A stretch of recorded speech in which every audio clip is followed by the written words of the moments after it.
due to fatigue on my behalf. I just could not get myself to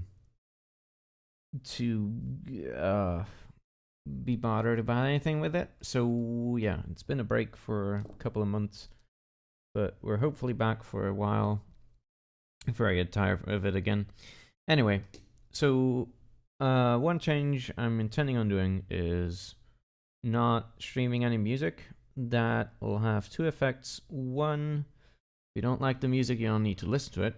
Two, if you did like the music, you can still put on your own tunes. And three, it'll avoid copyright headaches, so I can just play whatever for myself.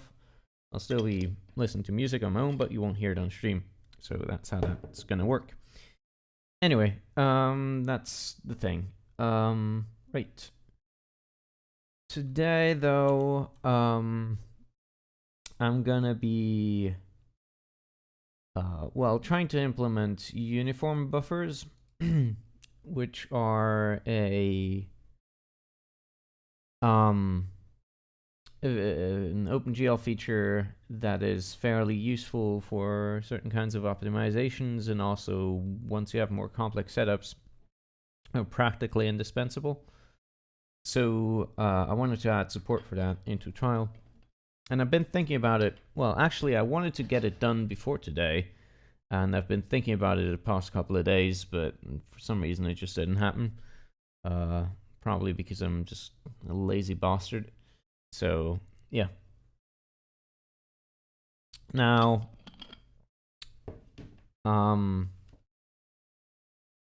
where should we even start with this? I guess I should recap what I've done. So, I did do some stuff in the meantime before this treehouse started happening again, and most notably, I have finished geometry clip maps. Geometry clip maps are done. They work seamlessly, and even the update procedure is done with. So, geometry clip maps, as far as the basic implementation of it, it is nice. Done. I can't show you right now because I broke some stuff, and I doubt it works. Though, did I remove some files? No, it's still there. Let me just see if workbench.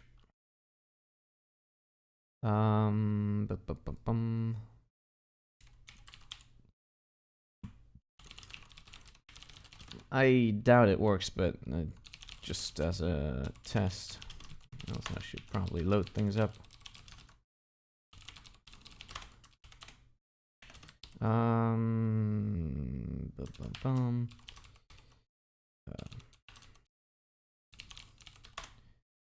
What did I need? Data director. At some point, I'm probably also going to stream just making some maps and some other stuff, fiddling around in World Creator, which is an application I paid $400 for. So I want to fiddle around with that at some point. But yeah, I think the defaults are fine. So let me see if that just works. I doubt it does. But you never know.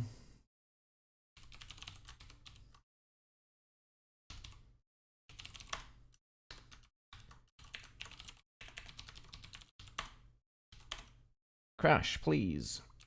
Pixel format is unbound. Yes, okay, I didn't... Let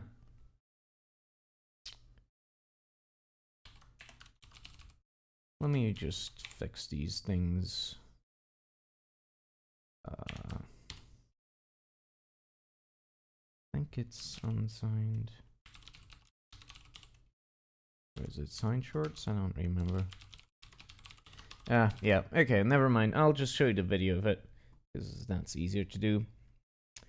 I'll also explain why things aren't working right now once I've done that, so just give me a second. Where's that fucking video at? YouTube is fucking broken and they don't show the Creator Studio or whatever it's called is busted, and it doesn't show me all the videos anymore for whatever reason. Okay, playlists. Wait, do I not have that?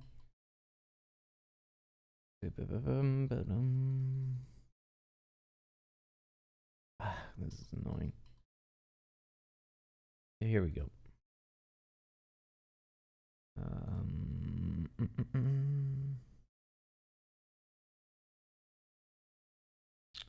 Window capture.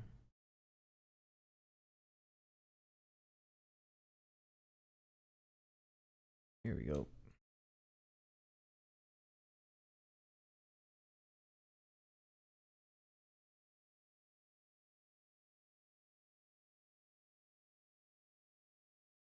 So, yeah, this is not the way you're supposed to view it, but you can sort of see that the detail follows the basic geometry clip map rings, so it gets coarser as it goes away from the center of the thing here.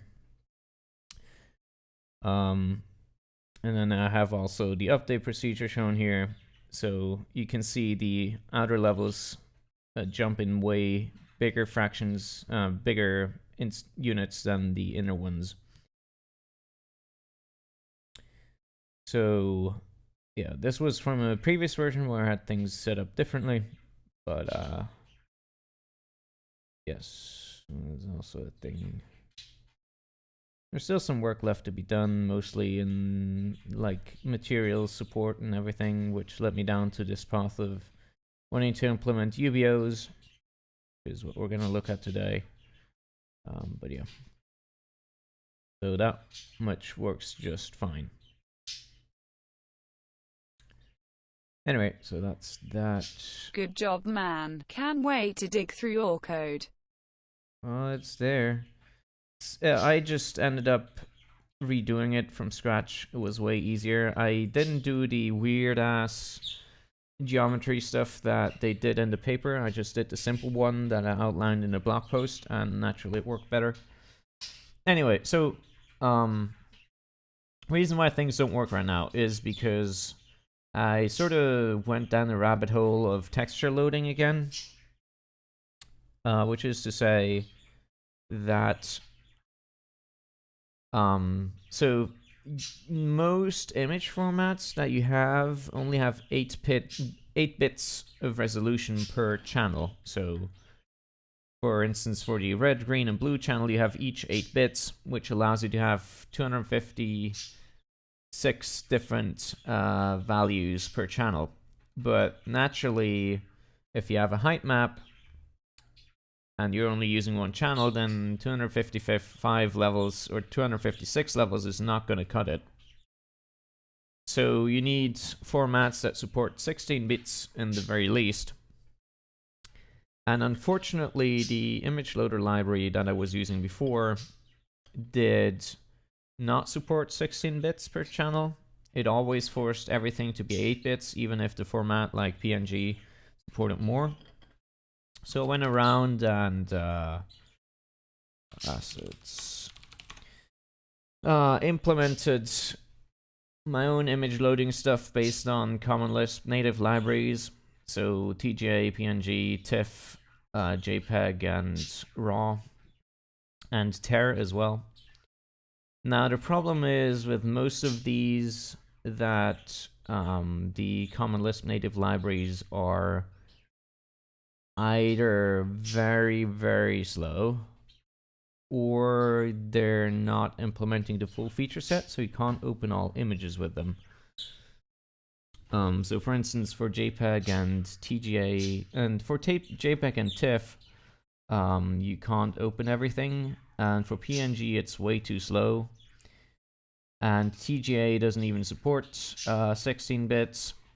So what I did as well was implement the Terragen terrain format, which does have 16 bits, but it has other properties that are fucking weird as hell. Like for instance, for the data, it uses signed integers rather than unsigned ones. And naturally, no image processor like GIMP or anything else supports that format, so you can't really, easily look at it. So that's annoying. For the raw formats, you don't have any metadata at all, so you don't know the width or the height or how many channels there are. You need to have that supplied elsewhere. So pretty much every image format that's out there today is a huge pain in the ass.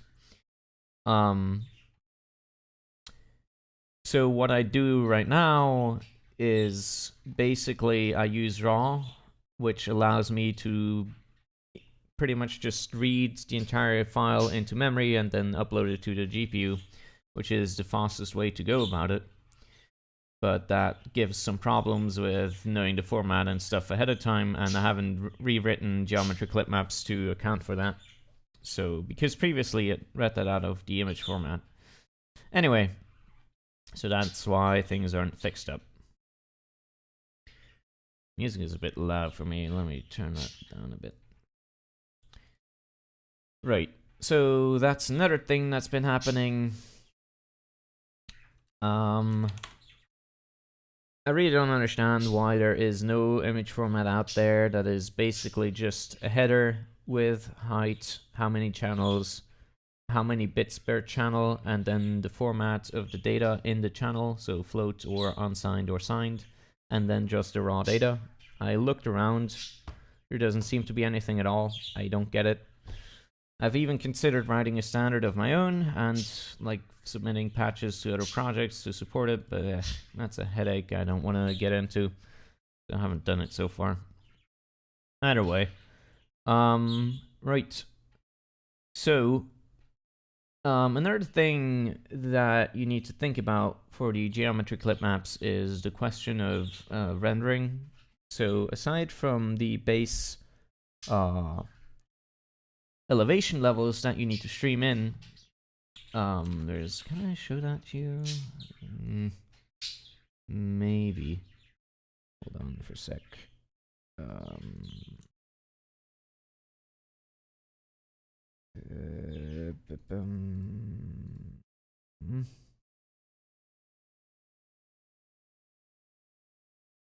So the program I'm using, World Creator, doesn't run on Linux yet. They're working on a version now, I believe, but it's not out, so I can't just show you that stuff in the program. Let me load up Photoshop real quick. Yada yada yada. We have one channel as 16 bits IBM. Yes. Okay. So this is the height map that was generated with that program. Please Photoshop. There we go.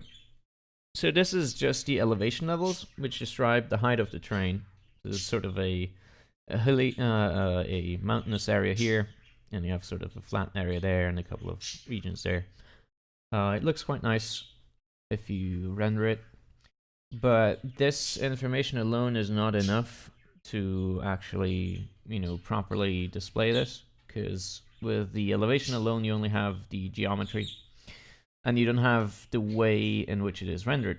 So, in addition to this, you're probably going to have more information that also needs to be streamed in alongside the elevation.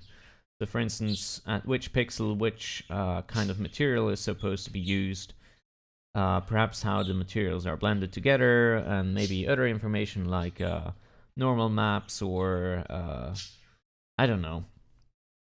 There's all sorts of things that you might want to use, like for instance, you might have perhaps another separate map to punch holes into the terrain so you can put in concave geometry, because height maps can only display convex stuff, and so forth.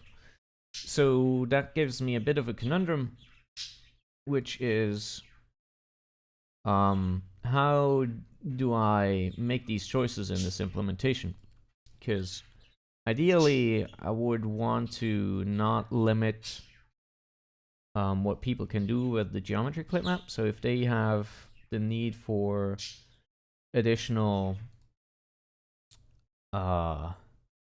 additional data, they should be able to pull it in somehow, but writing this code in a generic way that allows you to pass arbitrary maps and still be fast, I don't know how to do that. So for now, my idea is as follows, which is to stream 2 maps. One map is the elevation, and the second map is a splat map that describes the mixture of materials. So each channel in the splat map, RGB and A, possibly. So you have up to 4 materials you can mix together at one single spot. And those are used to actually control the rendering at any particular point. And I hope that's enough, but I don't know. And it's giving me a bit of a headache.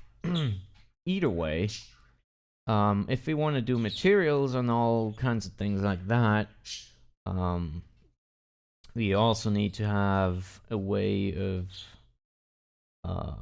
passing that material information to the renderer and sort of sharing that kind of information between different objects and programs and so forth, which brings me down to what I was wanting to look at today, which is uniform buffer objects. So, let me see here. How do I... let me close this again. Nope.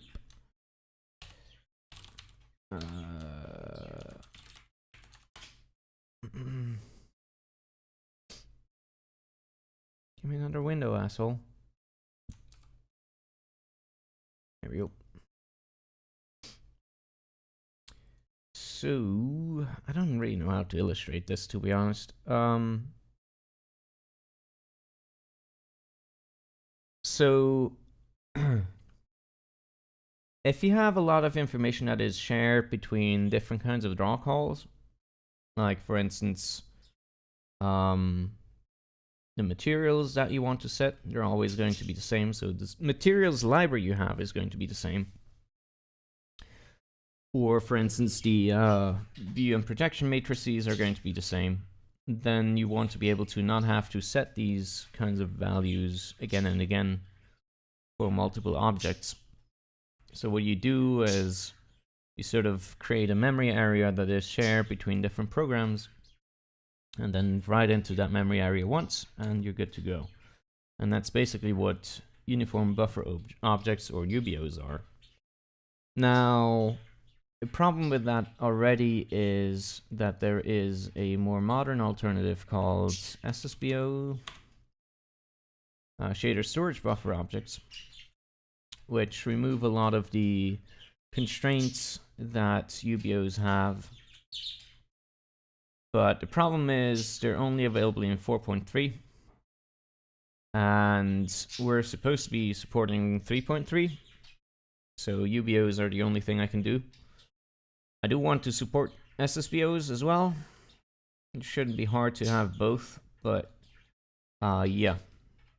Now, for UBOs, the way things are done is a bit odd.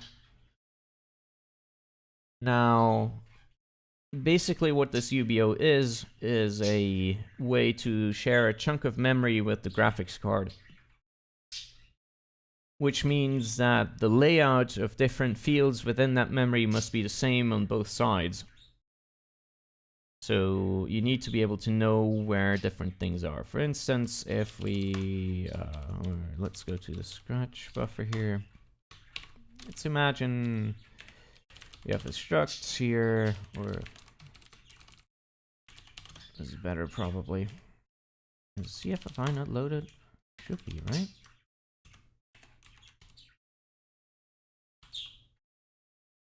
Huh?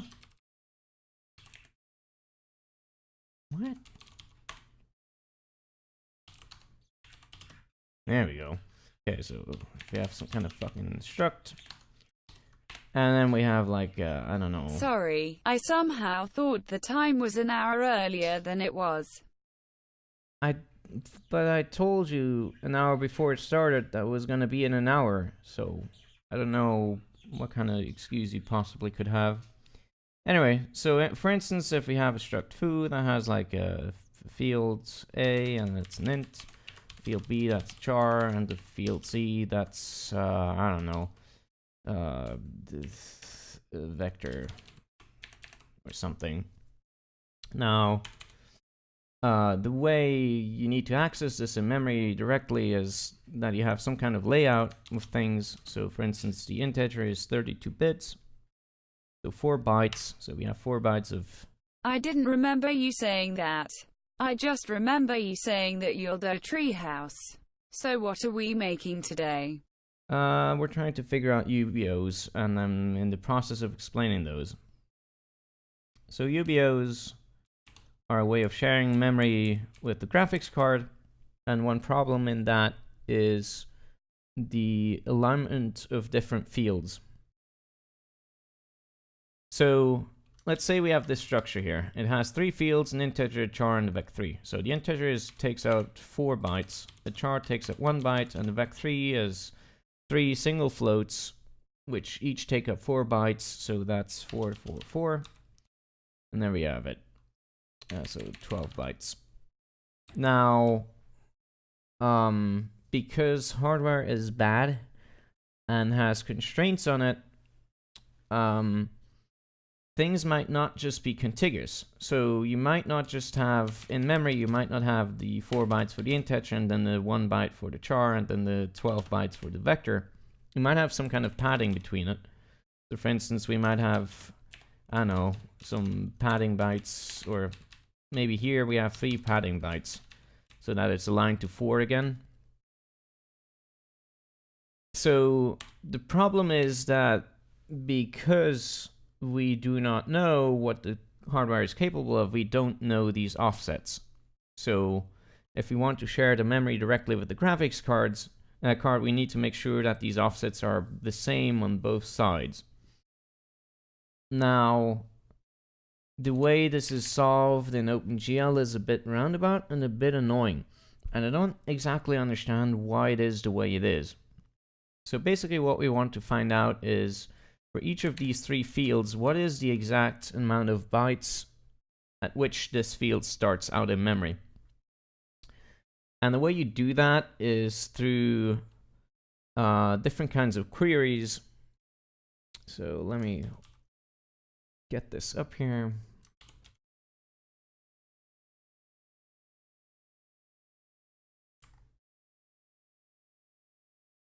I hope you can read this somewhat. So when you create a uniform buffer, you have to tie it to a shader program, and after you do that, after the shader program is linked together, you can ask it for uniform indices, which are basically IDs for all the fields you might have within the buffer. And then from there you can query things like the offset, which we want to have, the stride for arrays and stuff like that, and the types and the sizes, though the sizes should be known ahead of time. Now this is annoying to me because it means I can't query this kind of information before the uniform buffer is attached to a program. This is problematic to me because it means I need to cache things at a very unfortunate point in time. Namely, typically how I would want to do this is, here in this definition I have an allocate method for the buffer. So here I would like to say, okay, create this buffer, gl create buffer or whatever, and then blah blah blah, and then bind this buffer and initialize its memory and whatever. And then I would also like to do is the querying of this information here. So what is it? Get active uniforms IV.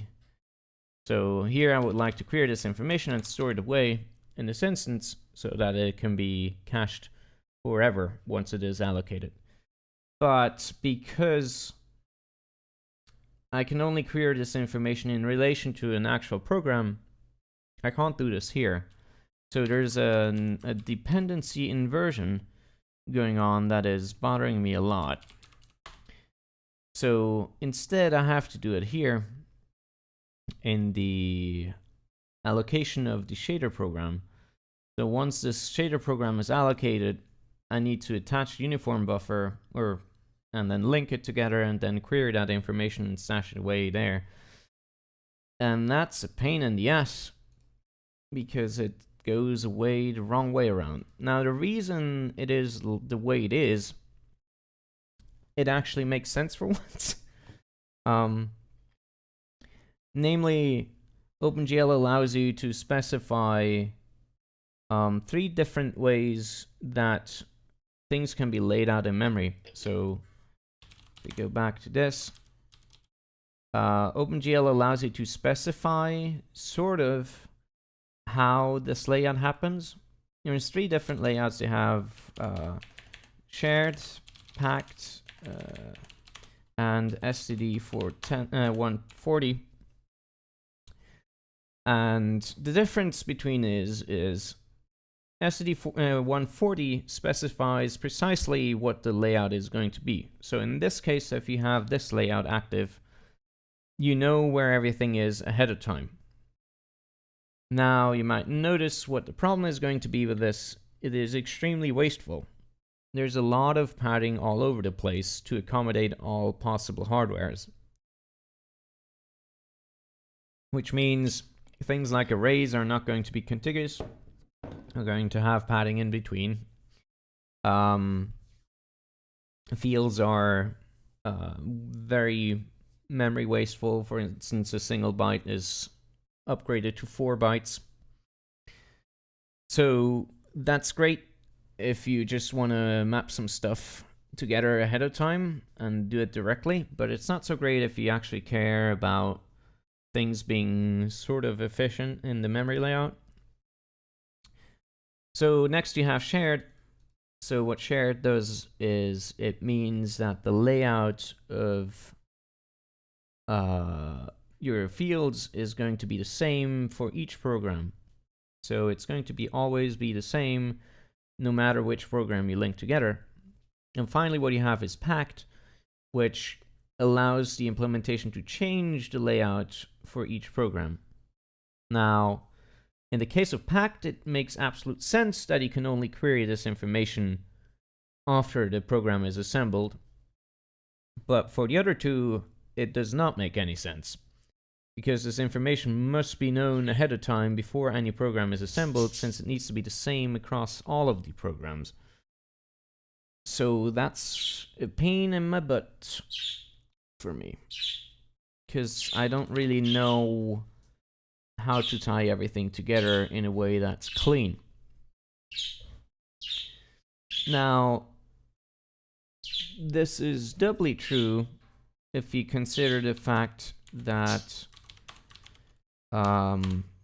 uniform buffers need to be kind of singletons, in the way that you don't want to allocate the same uniform, like another uniform buffer for the same kind of structure, unless you exactly know what you're doing.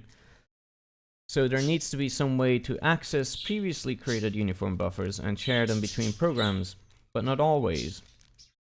So I can't just make a single one, and I can't just create a new one for each of the programs, because that would defeat the purpose.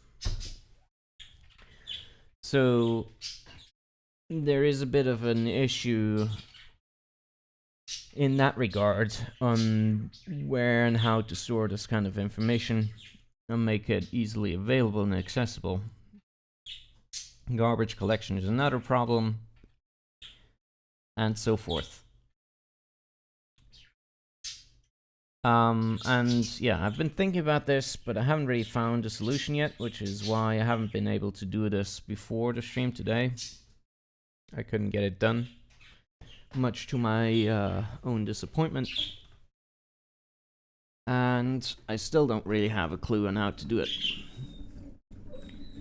So what I thought I would do instead of this, instead of trying to do the uniform buffers directly, is do something else like that you is... say, you can rely on the layout of std140. There you can just define the C struct with the correct layout and be sure that it will map correctly. Yes, but it is a problem, for instance, for things like efficiently mapping in arrays, or it is a problem if the user cares about memory usage, which is actually a thing that is quite a tight constraint for UBOs, since they have a very low minimum memory requirement from the standard. So I would definitely like to support both shared and STD140 and potentially also packed. But I don't know yet how exactly to orchestrate this.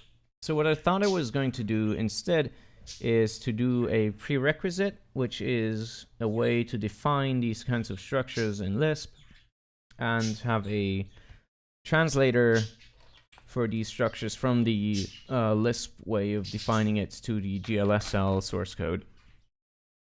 So that's what I was intending on doing today, if I couldn't think of what to do with this situation here, which I could not.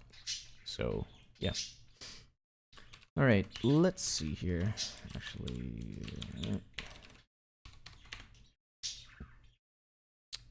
Right.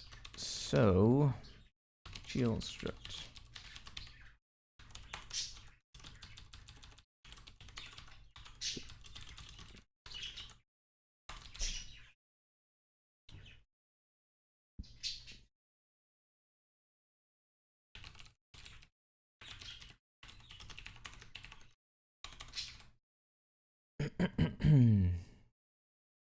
Alright.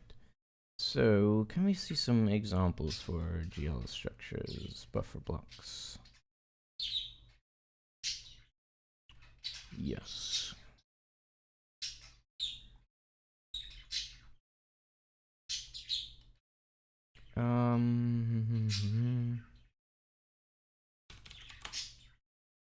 Do we have an example of SSBOs somewhere? This buffer, and we have a thing for UBOs. No. Hold on, I think it's in Learn OpenGL as an example, I believe. Const. I think it's here. Yes. There we go. So, UBOs have this kind of layout, and SSBOs have this. Okay.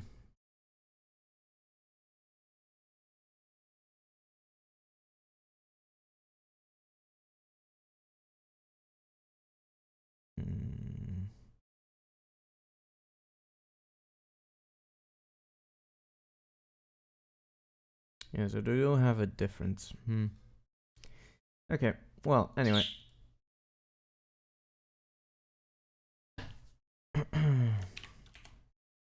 So, for instance, I would like to be able to say define GL struct fooey. And then maybe... Wait, what's the CFFI layout for things?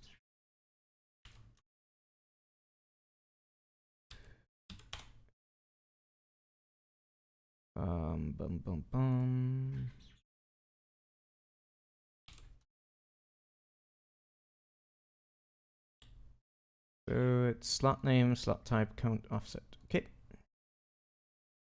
So foo and then int. No bad indentation. And then maybe let's just do this. Let's make a real example. If I could fucking think.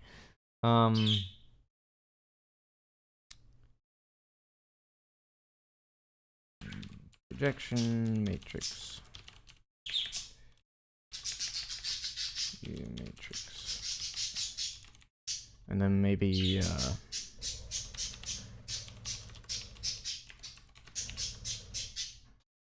sun pause. What else could we need?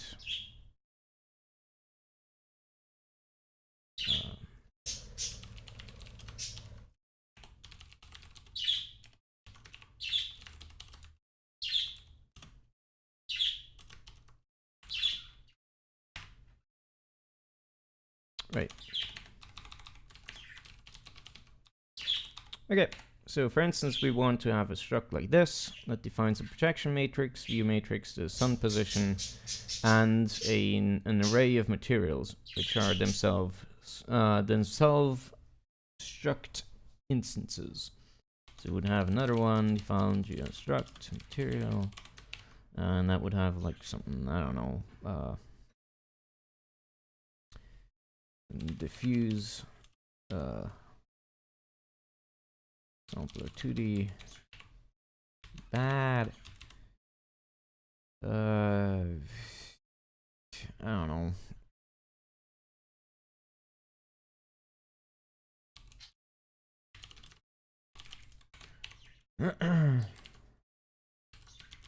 Ambient and specular, isn't it?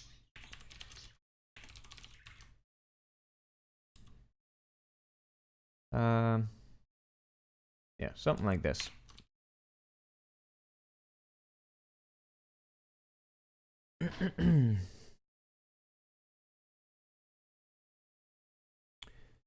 Right. So what this would have to produce instead is, we'll look at this again. Layout. Uniform. No, wait, it needs a name, doesn't it? Matrices. Yes.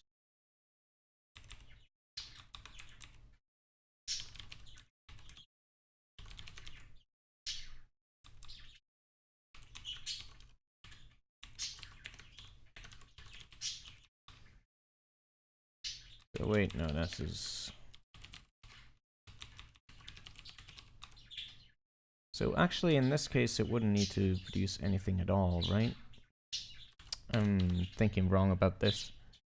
So this would be struct material.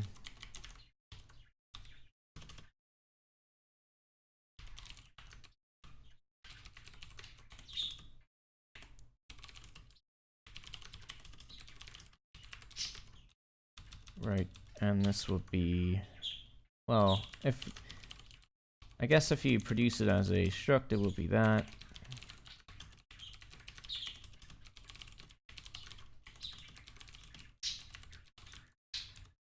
Or if you do it as a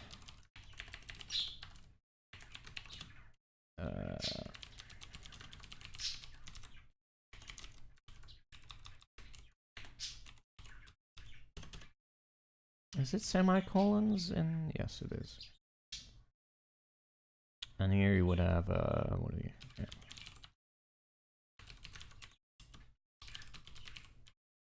Also, I forgot.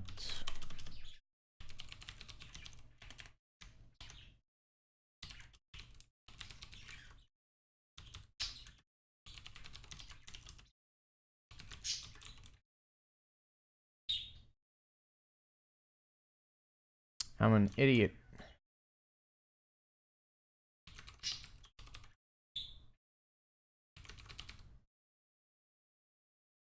Something like this. Okay, so things to ponder for me are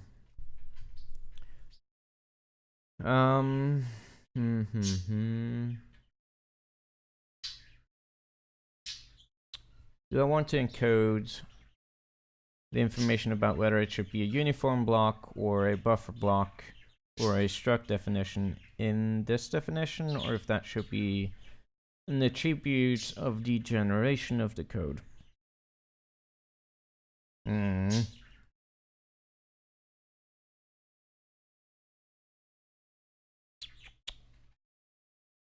So should there be like something like this, where you say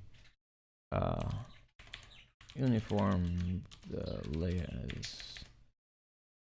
layout SD140 or something like that.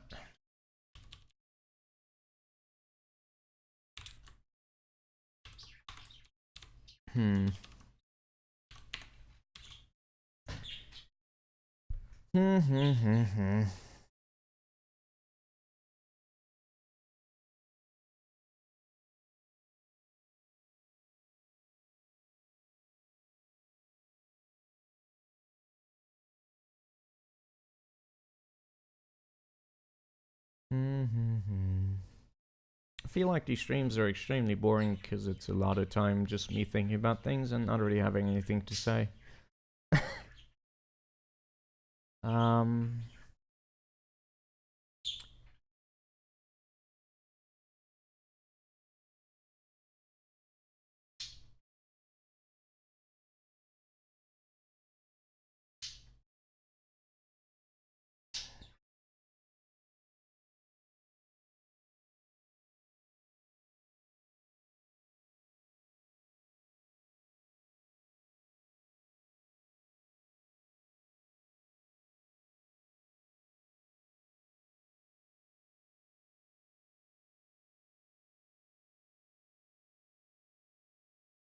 TBH, it's nice to be hanging out again. I can just code while you ponder. And I forgot to switch things over because I'm good.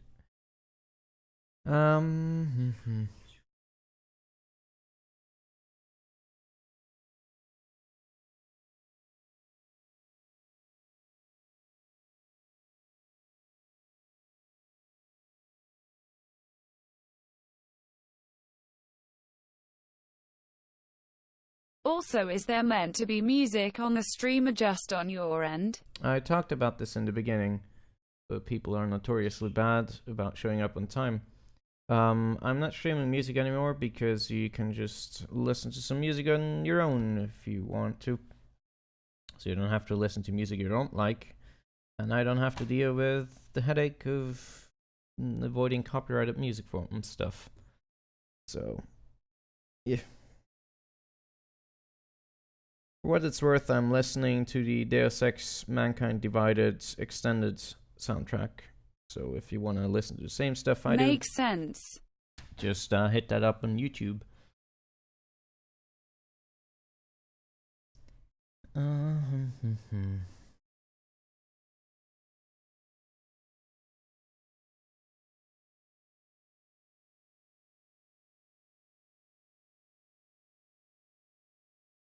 I think this should really be part of the generation, since what we're basically encoding here is the struct the field information and not necessarily the struct itself. Though I'm also kind of worried about how to handle dependency information. Guess we're gonna have to figure that out. So, hold on. One thing I'm not entirely sure about is if you... Yeah.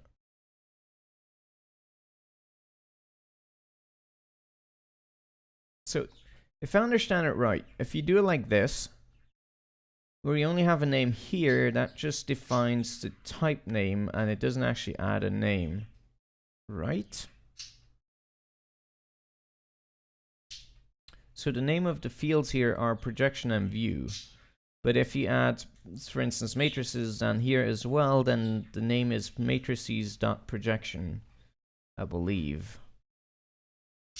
So you can do a namespacing, which sounds like a good idea in general.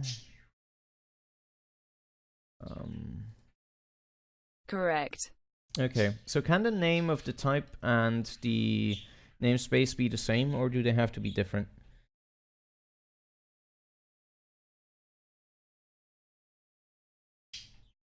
So could this be matrices down here as well, or is that no bueno?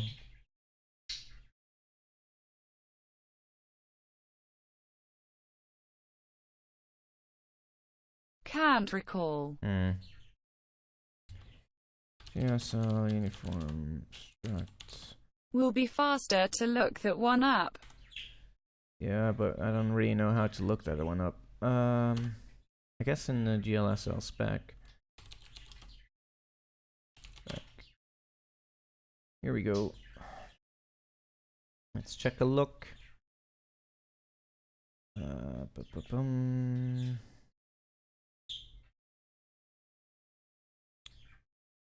Uniform variable layout qualifiers. No, that's not it.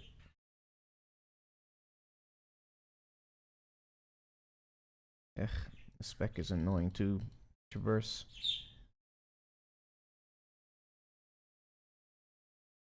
Variables, statements, and structure.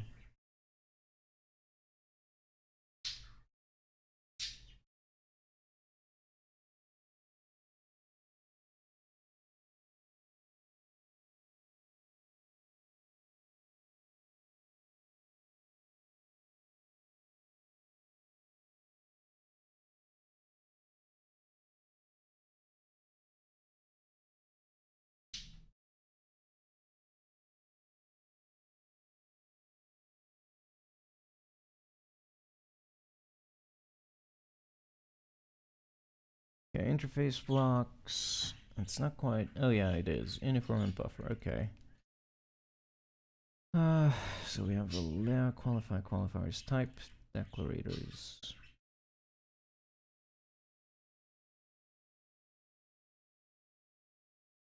Memberless instance name.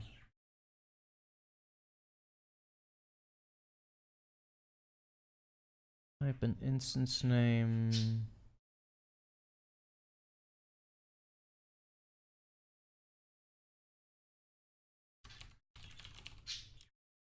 Searching this document is impossible. It takes forever. If an instance name is used and puts all the members inside a scope.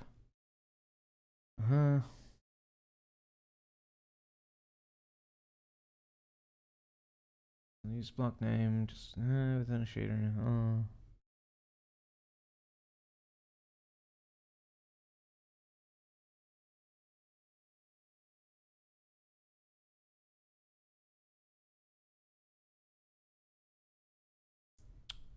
Okay, it doesn't say. Great. GLSL interface block type instance name same.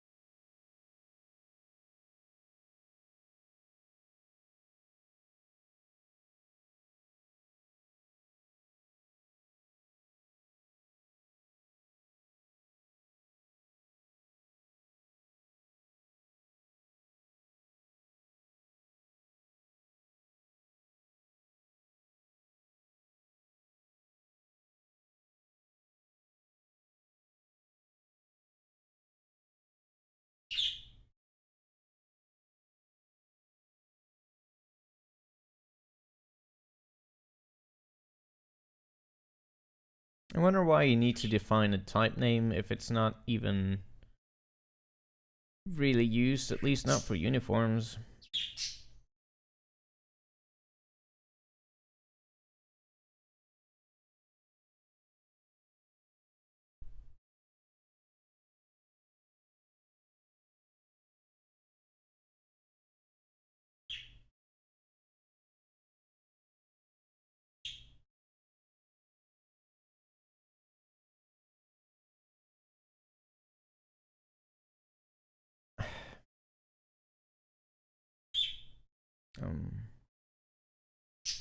See, this is the thing. I don't know how anal GLSL is about naming. I know in C that you cannot do it because Strictly, it's called alias. the block name and it's used for binding. Yes. IIRC. Well, no, it's called the instance name in the spec here. But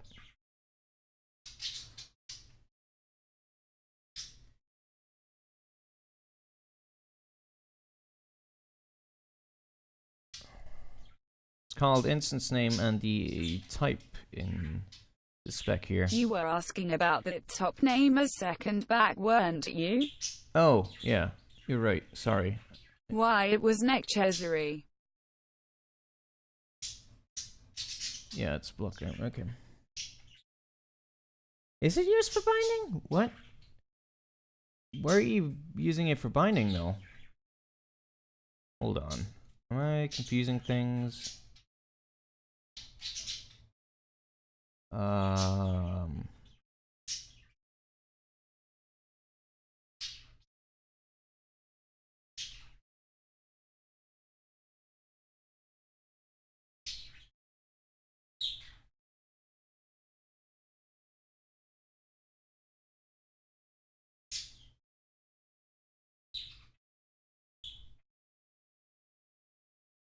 I'm looking at Oh, yeah, bottom it of is. syntax section in https://www.chronos.org/opengle/wiki/block_opening parenthesis GLSL closing parenthesis. Oh, God. Haha, sorry. Fucking TTS. Hold on.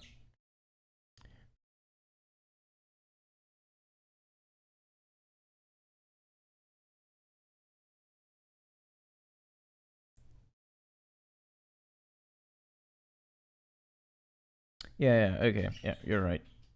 Okay. So, yeah, I believe they can be the same, but... I'd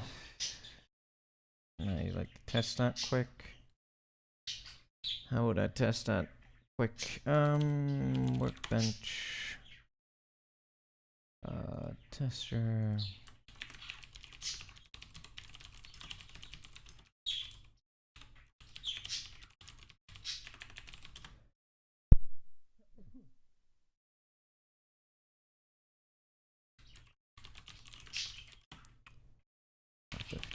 Zero.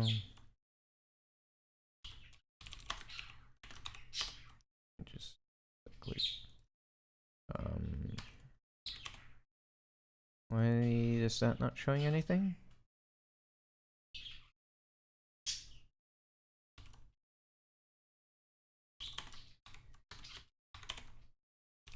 What the fuck is this now? Oh, God. What did I break? Huh.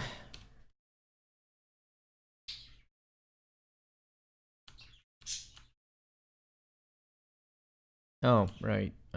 Dingus. Okay, there we go. Good. Cat. Cat. Alright. Define class shader.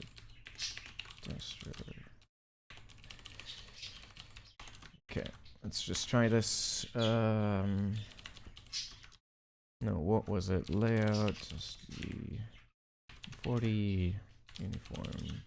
Who?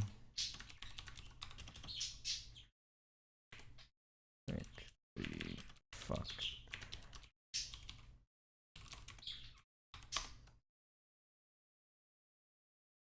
Yes. So it doesn't work. That's what I was fearing. Because it does the C thingy where types and variable names share the same namespace for some reason. I never understood this. Why that was the case, but it is. And it's really annoying because then everybody invents their own stupid way of naming the structs and then also naming the alias differently or something like that. Lovely.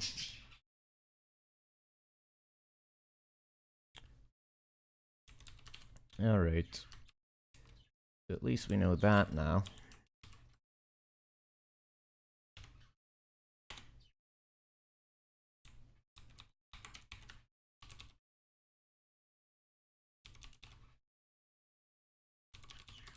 It has to be something like that. Okay.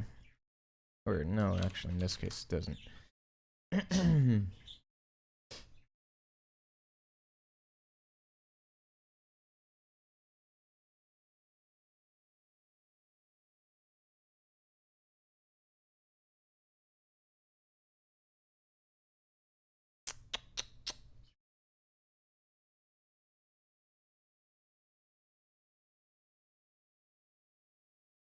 Hmm. All right.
I think I do want this, maybe.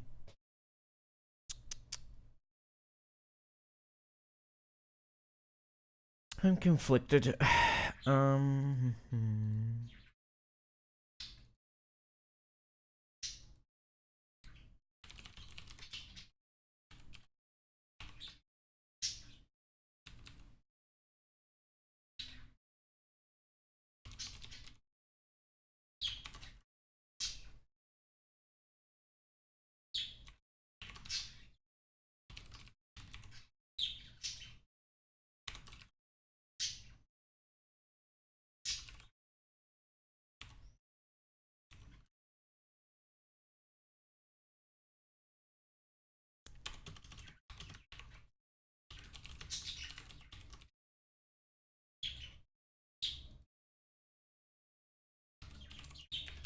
Do I have a thing to translate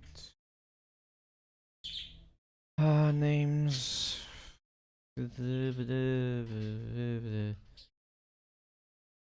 GL type, GL curse, texture, and room vendor.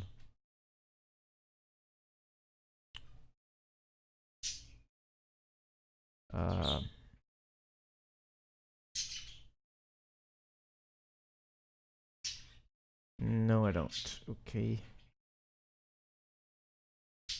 Let's see if I have a thingy. Probably does.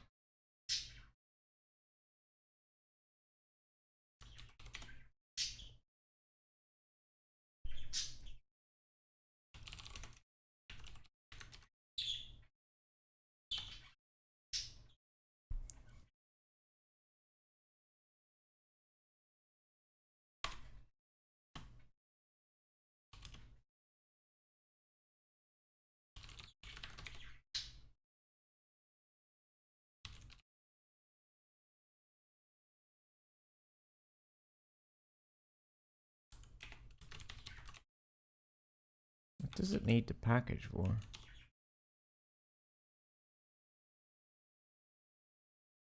Huh? What? Okay, it just ignores it. Alrighty.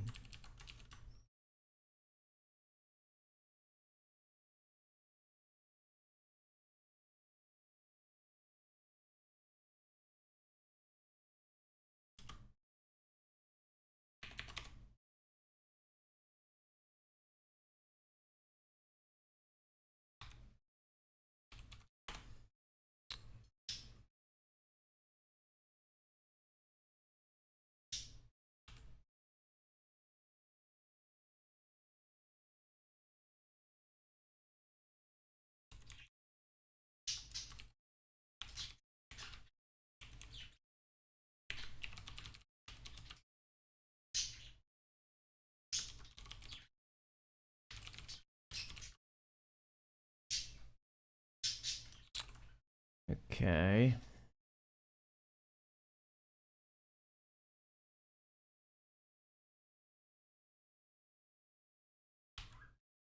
I think I'll have this as different way.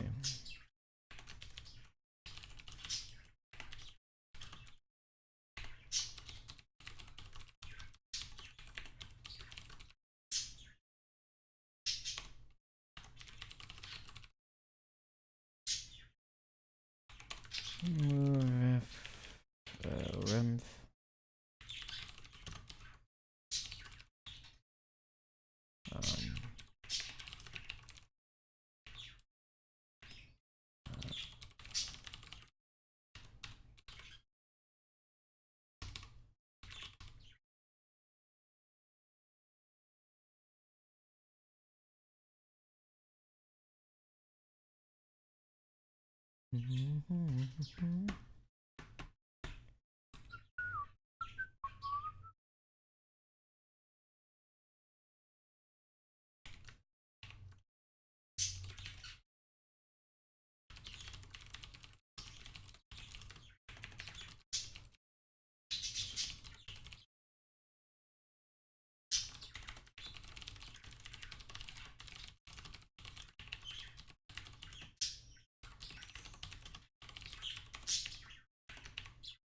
Oh, wait. I'm thinking about wrong things.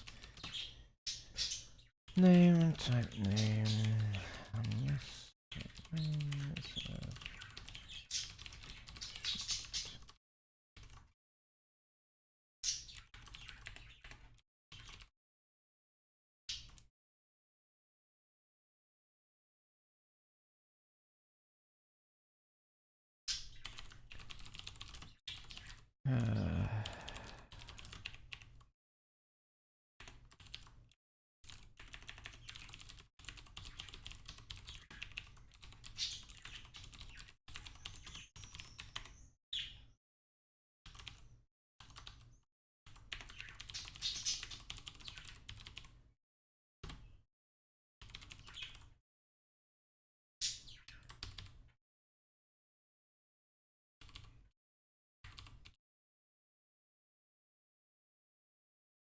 Oh, wait.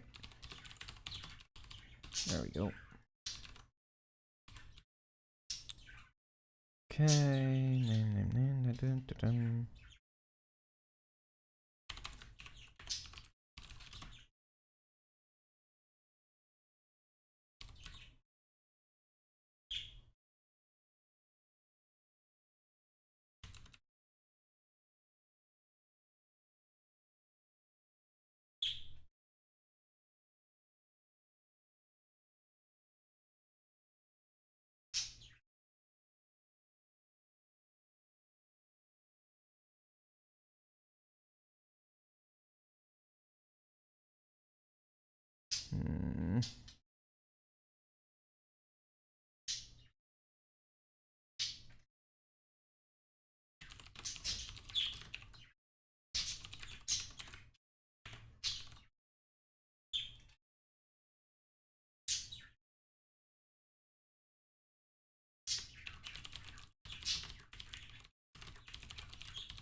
Dollar for all the typos I make, Jesus.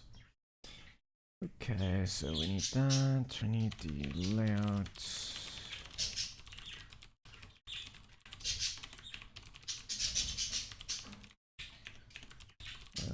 Shared.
Okay. That's the basic stuff like that.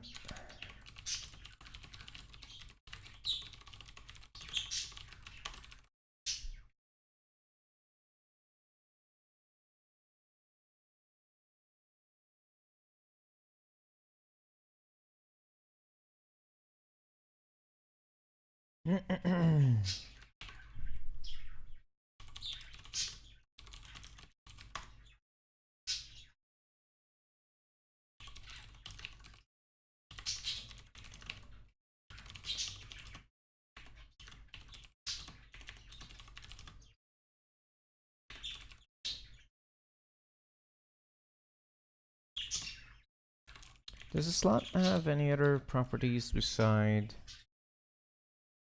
It does have layout qualifiers. Oh god, this is all a pain in the ass. Yeah.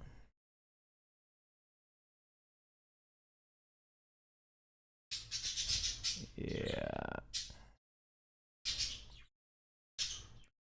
What kinds of qualifiers are allowed?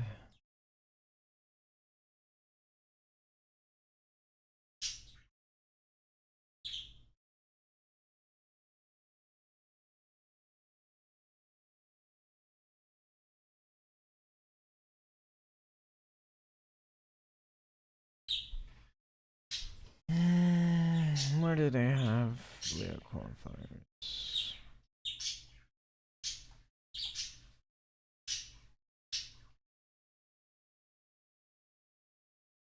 So many fucking things.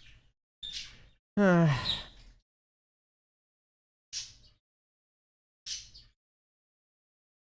want to cry.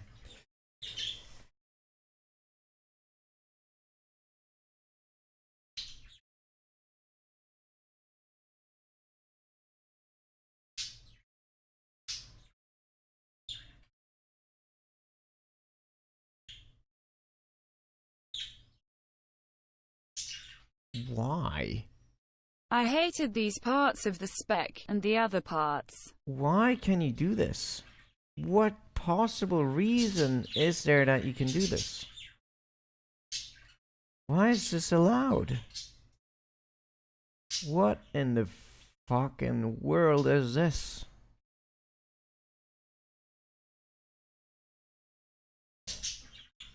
Oh my god.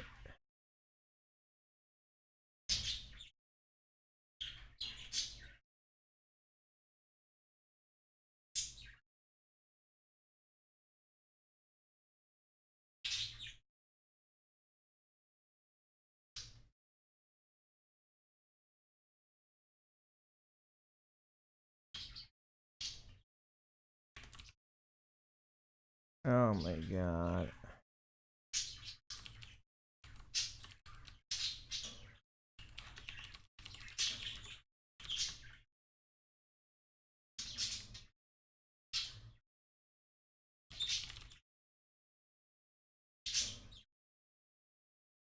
What was the...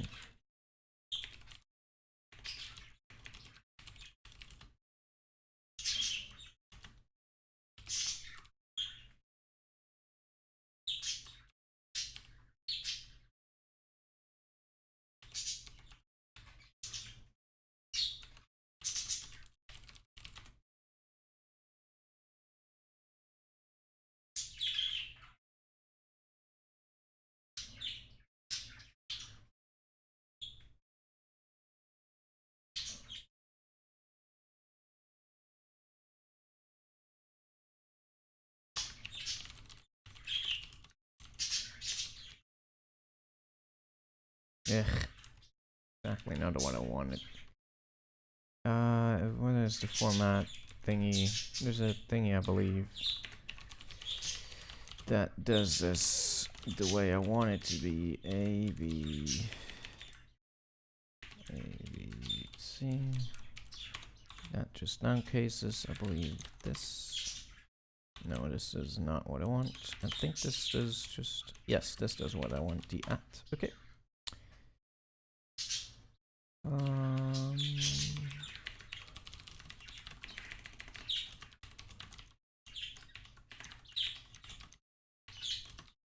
There we go.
So many fucking different things. Holy moly.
Okay.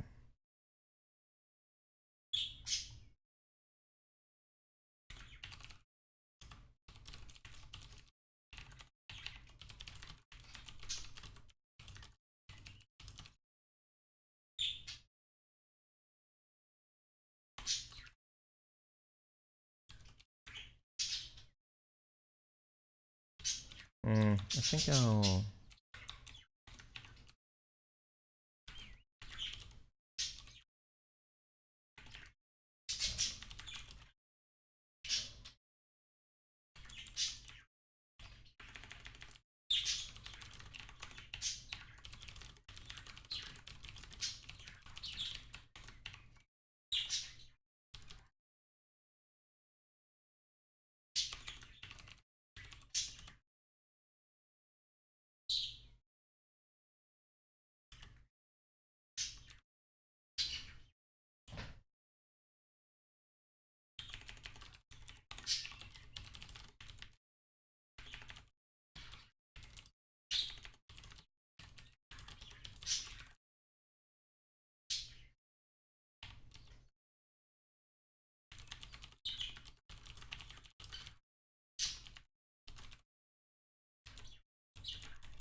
Don't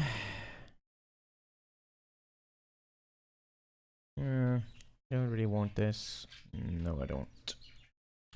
Never mind.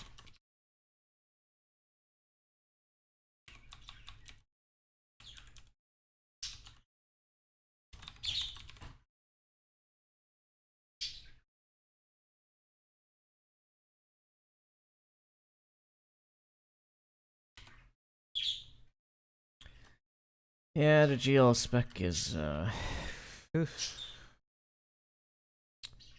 Oof, Nelly.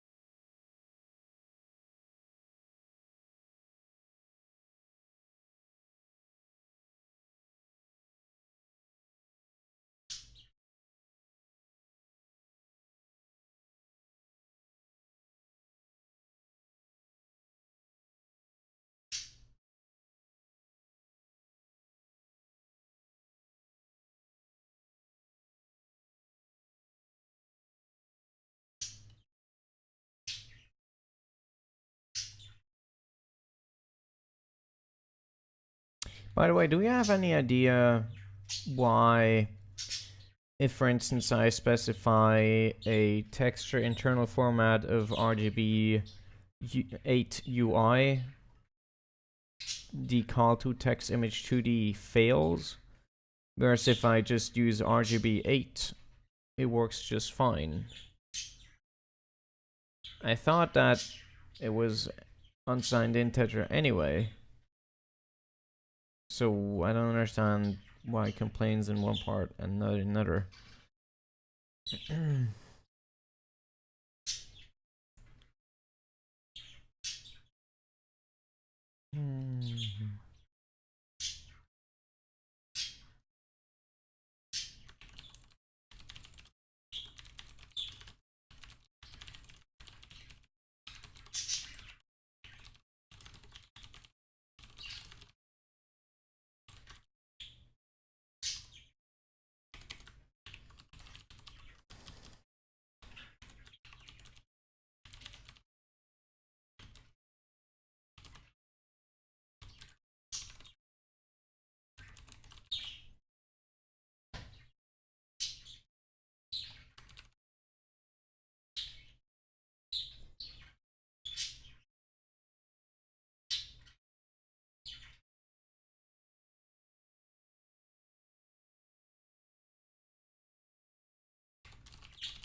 Okay.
No, wait, that's not right.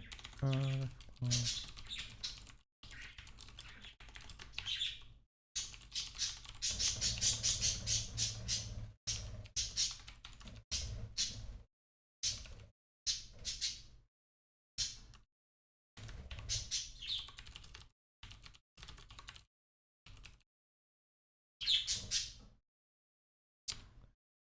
ugh.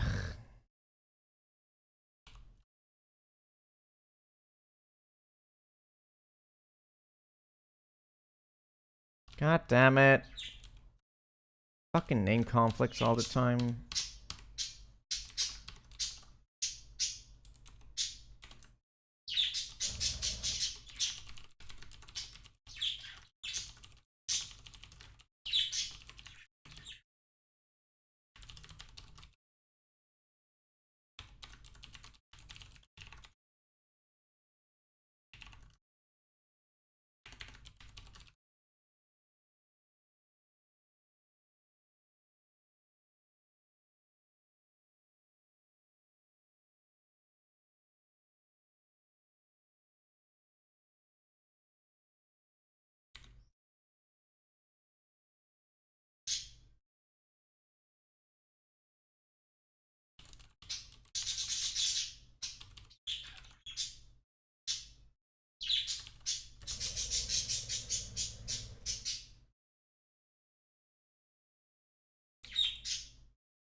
Ah, jeez.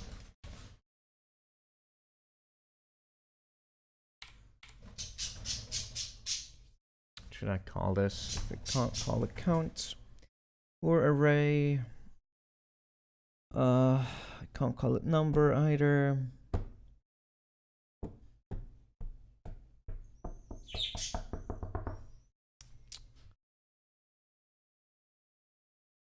Array size, I guess.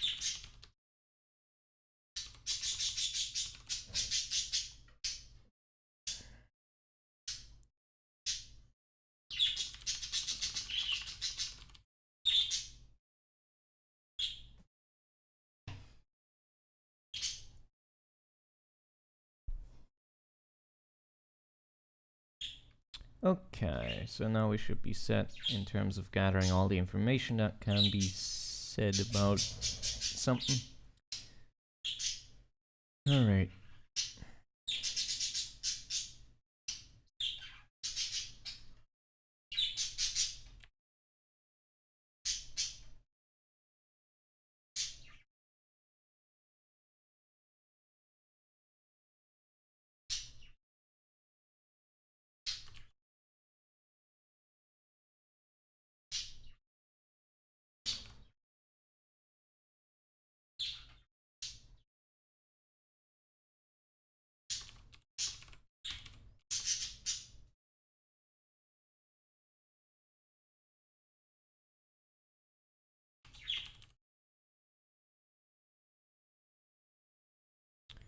Alright. Now for the translation of things.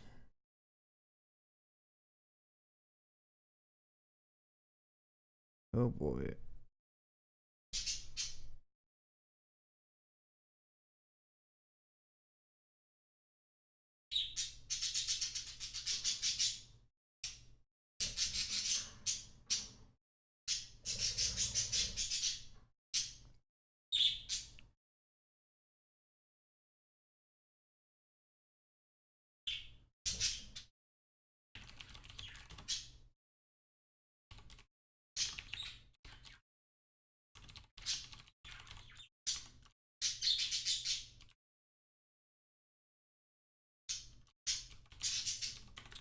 Um,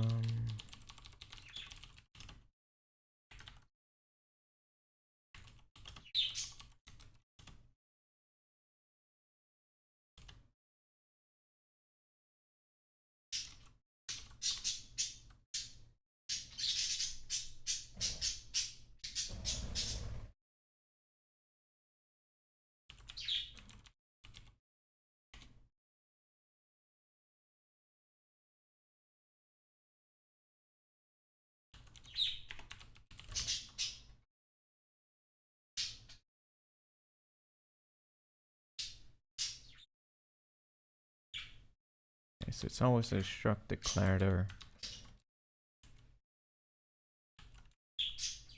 Or specifier, okay.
Alright, good.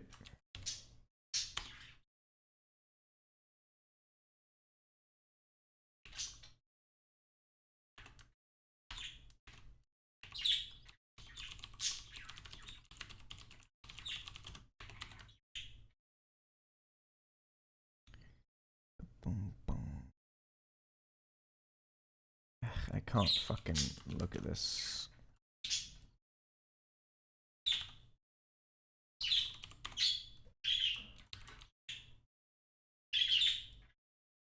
Thanks for the garbage indentation.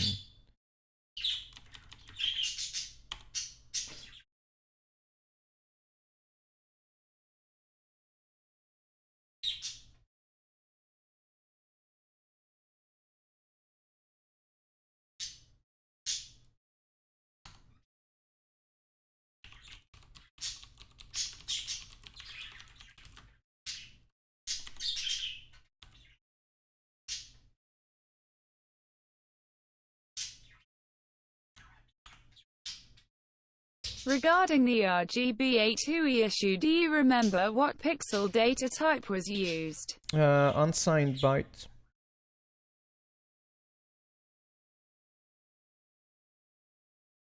So the pixel format was RGB, and the pixel whatever is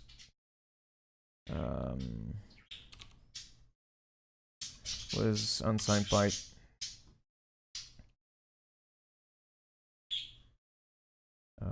Pixel type, right?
Kind of wish I had used classes instead of lists in GLSL Toolkit, but oh well. Too late for that now.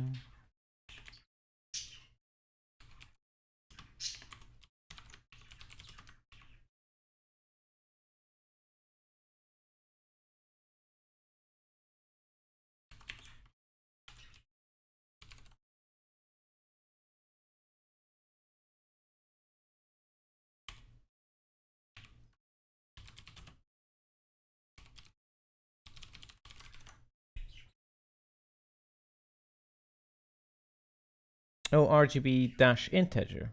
Okay.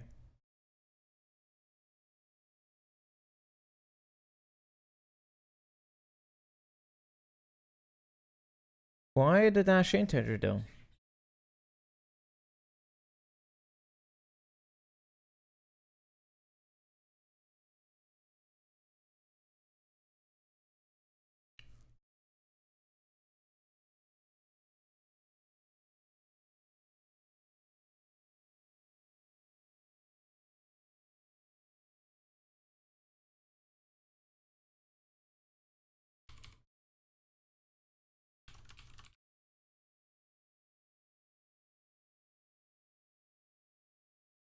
Assuming the data you were uploading was UINT8.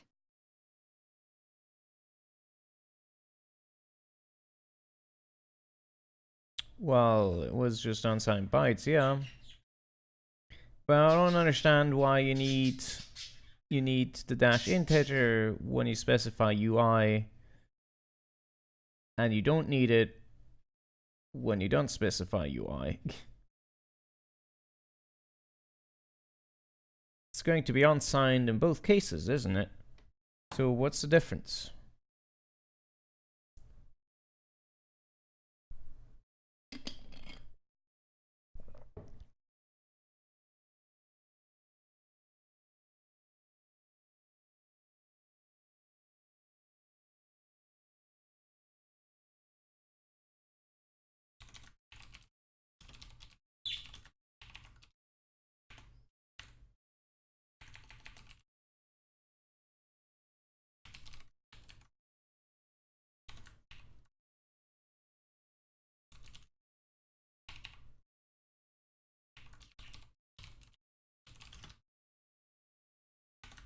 To be honest, I'm just pushing the image format through CPL and seeing what it would use. I'll have a read and see. Okay.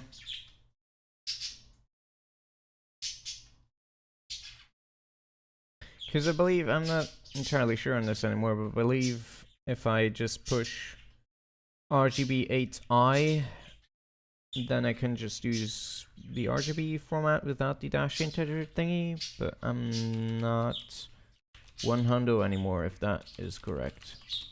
That recollection of mine is correct.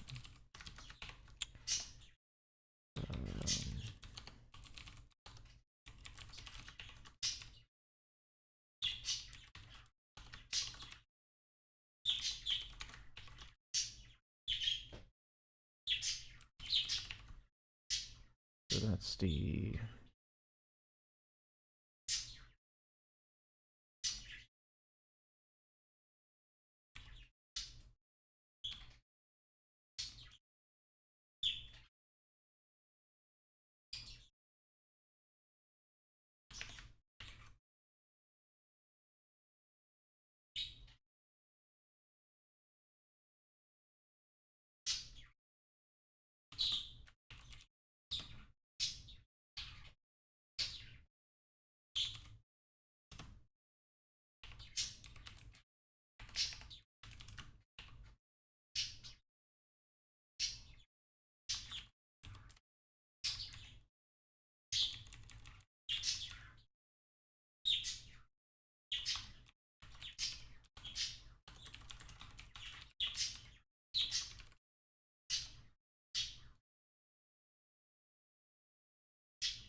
So wait, what is the first part of a struct declarator? Ah, Jesus. Just a toolkit, printer, structs declarator. The qualifier, specifier, identifier. Ah, Jesus Christ.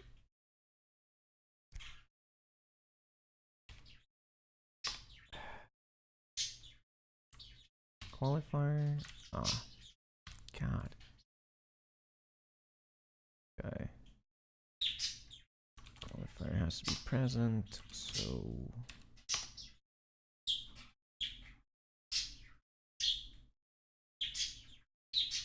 Okay, so we always print that. Yeah, okay, that's fine. Alright, JSL toolkit. Struct declarator, I believe. Struct declaration.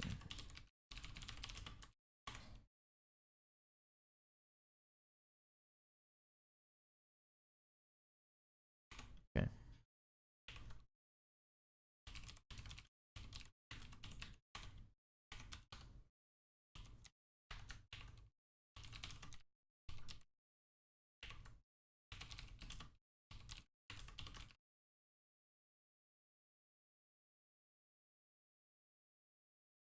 Okay. So if we try this,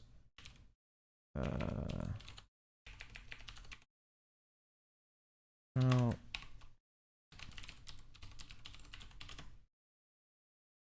fui, and we have a,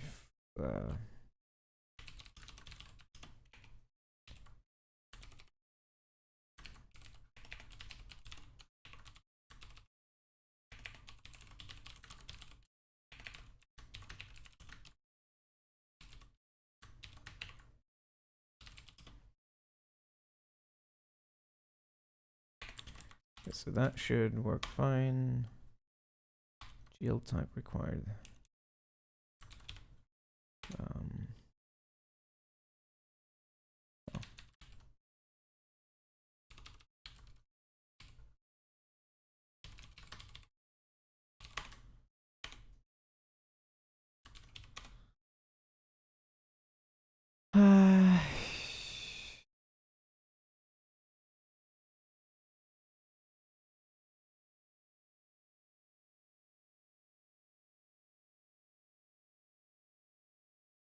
Wait, no.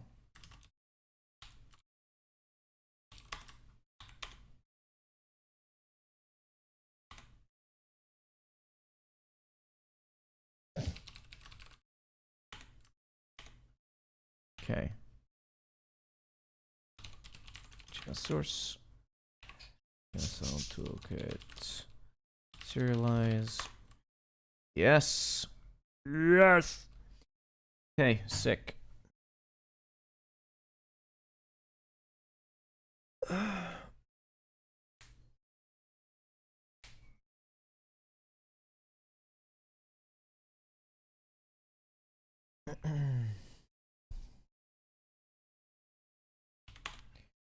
So hold on, if I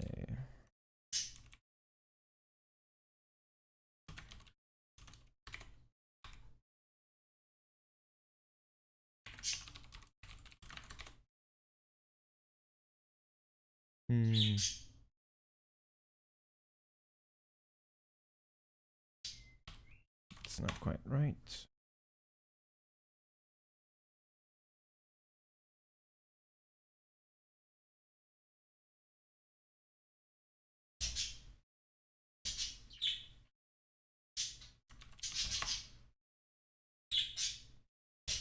According to the wiki, GL_RGB implicitly mean that the pixels are floating point values. If you want to transfer integral data to integral image formats, you must suffix the pixel format with _integer. That is very strange in that case. Because I've been using just RGB as the pixel format forever, and it's been working just fine. Yeah, it's a but. I've never used the underscore integer formats. So what's going on there?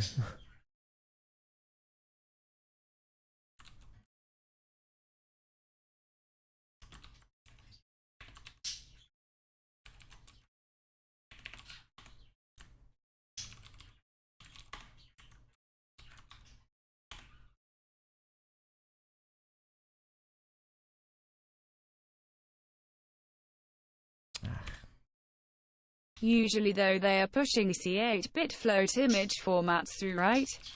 Like RGBA8.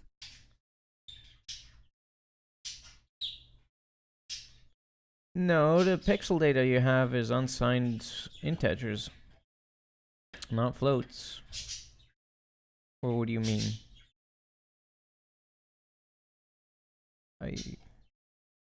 Oh, pushing to 8-bit float image formats. Yes. Yes. I was just under the impression that RGB8 was also an unsigned byte and not a float format.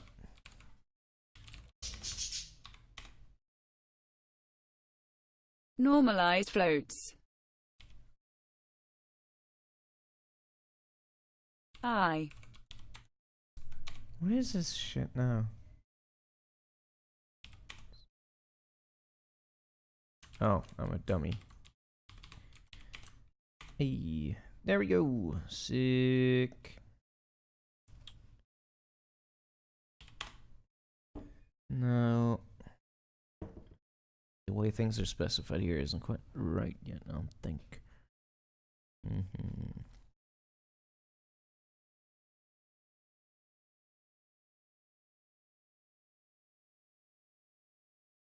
Nice. So, okay, no.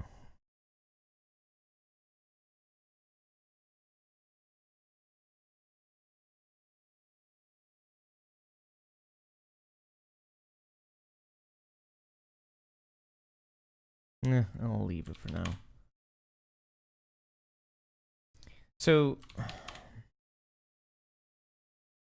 how do you make a uniform block or a struct referencing structs? GLSL uniform block struct field.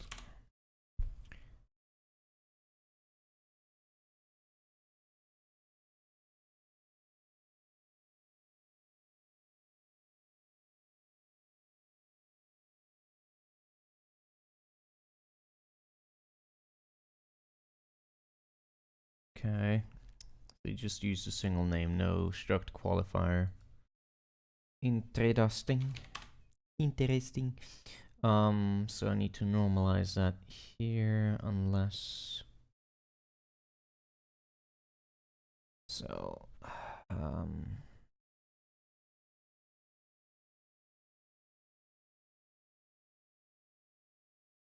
type.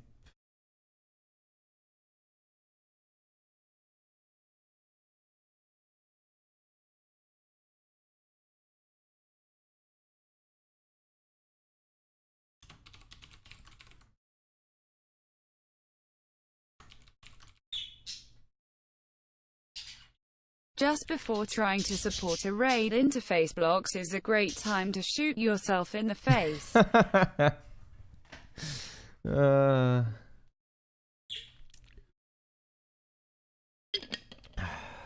My good man, I don't even want to think about it.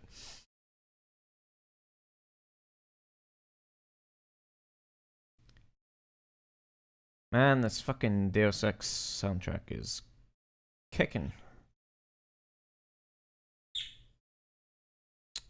Okay, so we don't have a type specifier.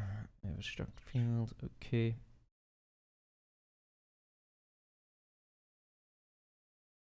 BRB coffee. Offer. GL type.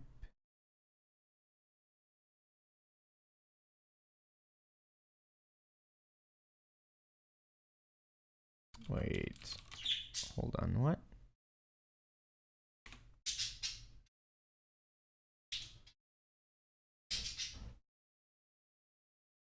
Wait, how does anything work? What? Hold on.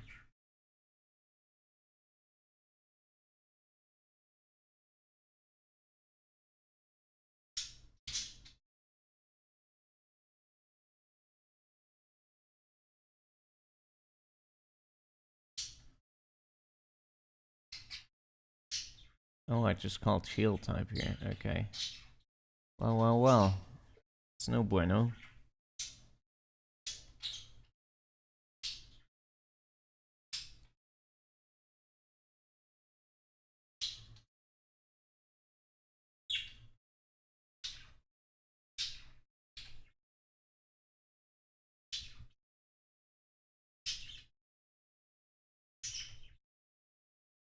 Hmm.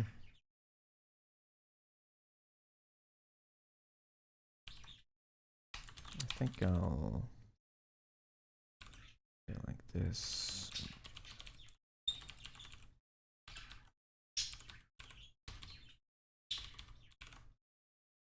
And add the geo type here. Do you like a row? Artificial? Of course it is. Must be expensive. Very.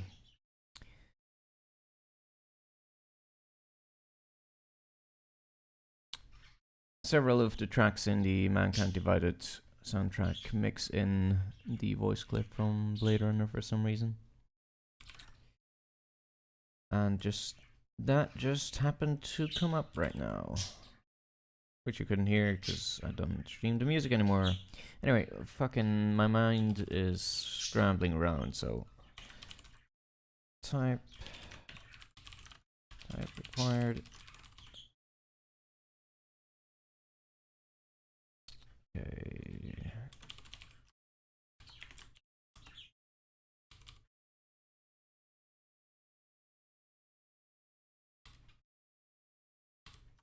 Hmm.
Oh man, okay. I think this should work now, maybe.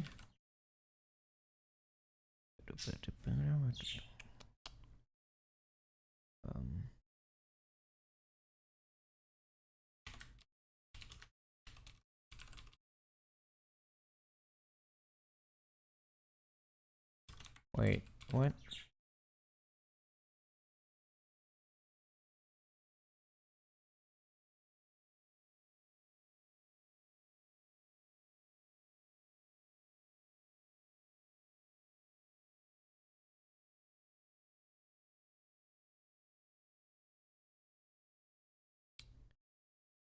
Um.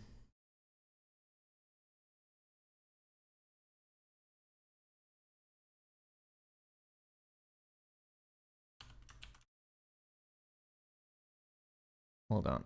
I'm getting confused.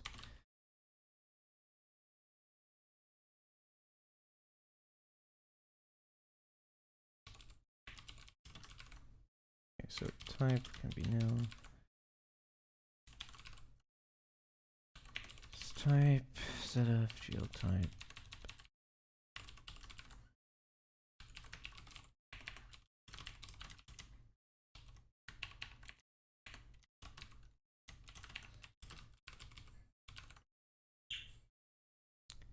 Okay, so that's right. Now here we need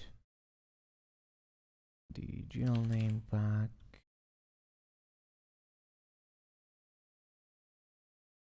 Or should we use the GL type? No, GL type works better. Okay.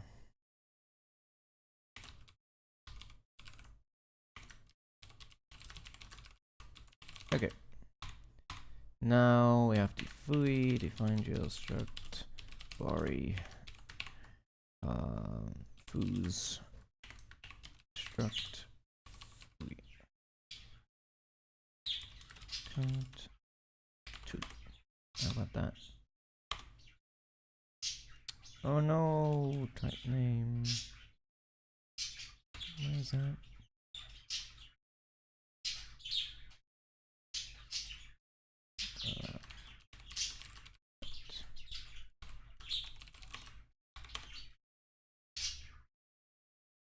Huh?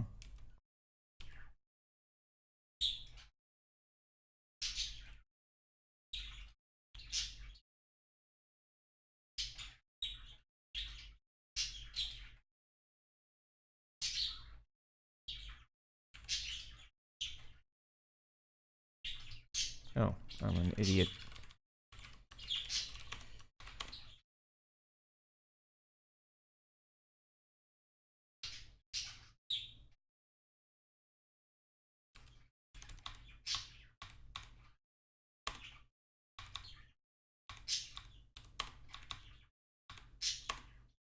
Yay! Hooray. Alright. So, stream time is already there. So there's a sort of a beginning of a way to declare structs in Lisp and have them be translated to GLSL. So we've done that. And next, Good stuff. what we need aside from this and figuring out how to actually hook the uniform buffers and stuff like that into the entire shader system is a way to include source code like this in shaders, since you need not only the uniform buffer stuff on CPU side, you also need the declaration of these structs and blocks and whatever's in your shader code. So typically this is done through inheritance, but I don't think that's how that should work in this case. So I think I need an extraneous system that allows mixing things in. In the case of uniform buffers and stuff like that, it might just be an explicit side channel injection thingy that I do, but I don't quite know yet. So I suppose we'll see about that. Right. That's about it for tonight, I believe. Let me just add this to the ASD. That's in resources, I believe it was, right? Should be a resource.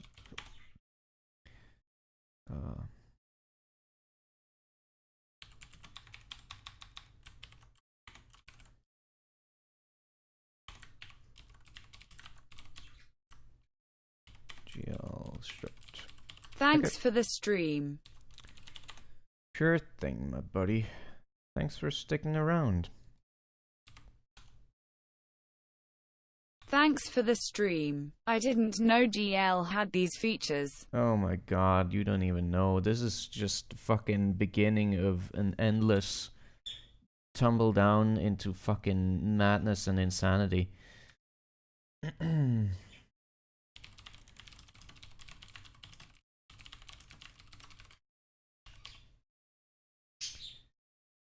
Did you know, by the way, that so there's 2 features I'm making use of in the current geometry clip map implementation that I should not make use of.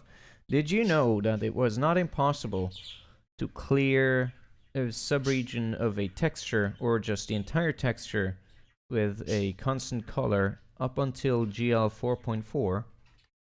did you also know that it was not possible to copy a subregion of a texture to another up until GL 4.3? Those sound like no-brainer features, don't they? But they did not exist. And I make use of those in my clipmap thing to avoid having to set up a frame buffer and having to initiate a draw call just to draw into a fucking texture. Or like copy a texture into another. Oh boy, there goes that support for 3.3. Yeah, so... Ugh. Yes. So I'm still debating whether I want to make geometry clipmaps a 4.4 min feature or 4.3 min feature. Or whether I want to implement a fallback strategy using a frame buffer and the manual draw call just to copy some shit over. But yeah. My boy. It's good shit. So just to explain real quick, since I think I have time for this. The way I do this is I have... so for a single clipmap level, I have a texture of size, say, 64 by 64. And then I have a secondary texture that is twice the size of that, so 128 by 128. And I do this because any particular... Since each sort of chunk of each clipmap level is just as big as the clipmap viewport, so 64 by 64, I can always cover any kind of viewport by 4 chunks. So what I do is I calculate what those 4 chunks are, I load all those 4 chunks into a temporary texture, and then I copy out the sub-region of that bigger texture that you can actually see into the texture that is actually used as the height map.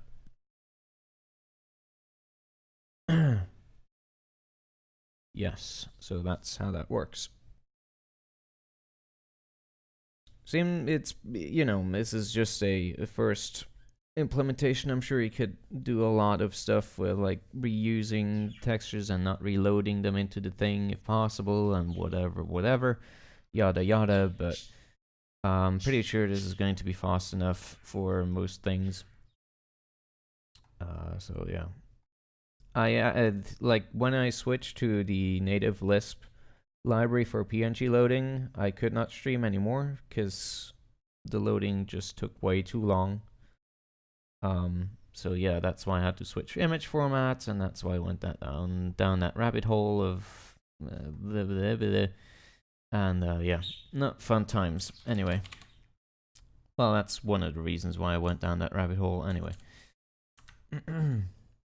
Anyway, that was it for Treehouse. See you again next week with hopefully other stuff. I don't quite know yet because I'm guessing I'm going to work on this stuff in the meantime during the week. At least I hope so.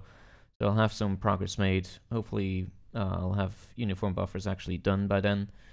So we'll be able to focus on other fun adventures, like maybe having a look at different renders, or maybe I'll even just do a stream. Thanks for trees. Playing around with terrain generation and stuff. Anyway, see you guys next week. Bye-bye.